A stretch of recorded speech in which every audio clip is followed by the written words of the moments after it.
অনেকে ভেবেছিলেন এবার বুঝি আওয়ামী লীগের গল্প শেষ, কিন্তু বাংলাদেশের রাজনীতির গল্প কি আর এত সহজে শেষ হয়?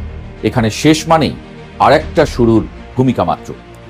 আওয়ামী লীগ, ছাত্রলীগ, যুবলীগ এবং তাদের অঙ্গ সংগঠনের বাংলাদেশে আওয়ামী লীগ ফিরবে, অবশ্যই ফিরবে। এবার আওয়ামী লীগ নিয়ে সংসদে আবারও ঝড় তুললেন হাসনাত আব্দুল্লাহ।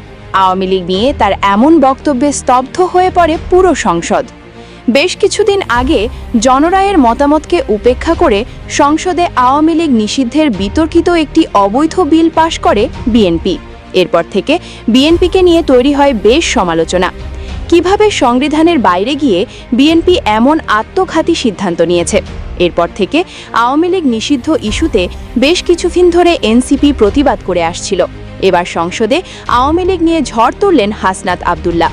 তার বক্তব্যে স্তব্ধ হয়ে পড়ে পুরো সংসদ। হাসনাত আব্দুল্লাহ সংসদে দাঁড়িয়ে বলেন, মাননীয় স্পিকার, আমি কোনো রাজনৈতিক দলকে বিশেষভাবে আলাদা করতে চাই না।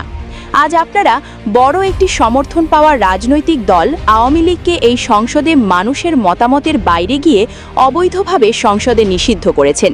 এটি ছিল এই সরকারের একটি আত্মঘাতী সিদ্ধান্ত। এতে করে আওয়ামী লীগকে আরও শক্তিশালী করা হচ্ছে। এই দেশে আওয়ামী লীগের বেশ সমর্থন আছে। আপনারা কিসের ভিত্তিতে একটি বড় রাজনৈতিক দলকে নিষিদ্ধ করেছেন?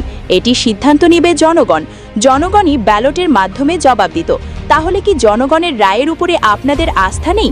কিন্তু এটাও ভুলে গেলে চলবে না, জনগণ চাইলে কিন্তু আওয়ামী লীগ বাংলাদেশে ফিরবে, আবারও ফিরবে। তখন আপনাদের খুঁজে পাওয়া যাবে না। হাসনাত আব্দুল্লাহর এমন বক্তব্যে পুরো সংসদ স্তব্ধ হয়ে যায়।